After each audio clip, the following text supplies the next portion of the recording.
775 ming odam halol mehnat bilan oilasini boqib yuribdi. Sizlarga og'irligi tushayotgani yo'q shularni. Yordam bermaylik, bu pichimiz xalaqit bermaydi, iltimos. Assalomu alaykum do'stlar. Juda ham qayg'uli bitta xabar bor. Propiska rejimi rasman ortga qaytibdi. Konstitutsiyaga zid bo'lgan va taksichilar misolida qaytibdi. Endilikda viloyat nomeriga ega bo'lgan haydovchilar faqat o'zining viloyatida taksichilik qilishi mumkin ekan. To'g'risi bunaqa ahmoqona g'oya bor edi bir yildan buyon muhokamalarda va bunga keskin qarshilik qilib bir necha bor chiqishlar ham qilgan edik, lekin baribir shuni qabul qilishibdi.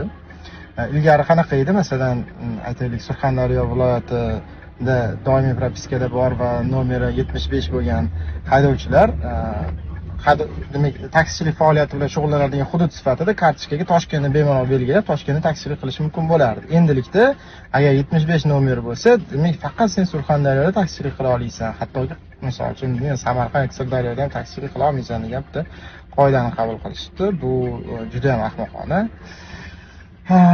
Ming afsus. Oqibatlari nima bo'lishi mumkin? Birinchi o'rinda Toshkentda o'z-o'zidan taksi narxlari qimmatlashadi, chunki odamlar kamaygandan keyin, ya'ni taklif kamaygandan keyin talab oshib ketadi, narx oshadi. Bu oddiy qoida, buni tushunish uchun bir geniy bo'lish shart emas. Ikkinchidan, demak, siz ko'proq kutishga majbur bo'lasiz. 2 daqiqada keladigan taksichilar soni kamligi evaziga 20 minutga kelishi mumkin.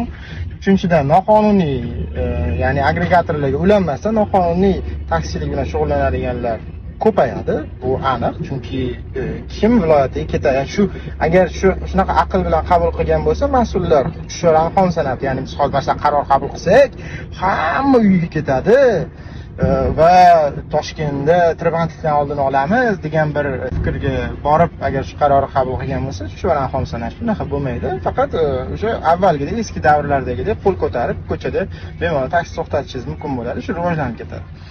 Va to'rtinchi, eng yomoni, bundan ham yomoni, masalan, kimdir aytaylik, qonuniy ishlamoqchi bo'pti, men Toshkentda ishlamoqchiman, qonuniy ishlamoqchiman demoqchi bo'lsa, o'zini mashinasini Toshkent propiskasi bor biror tanishini nomiga o'tkazadi va Gendaberins orqali taksichilik qilishni boshlaydi.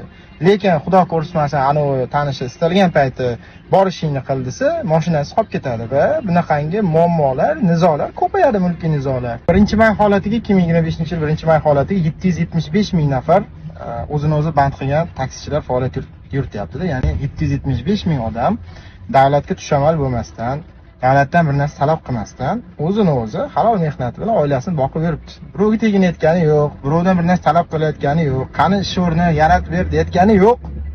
Sizlarga og'irligi tushayotgani yo'q shularni. Sizlar yordam bermaylik, bu pichimiz xalaqit bermaydi, iltimos.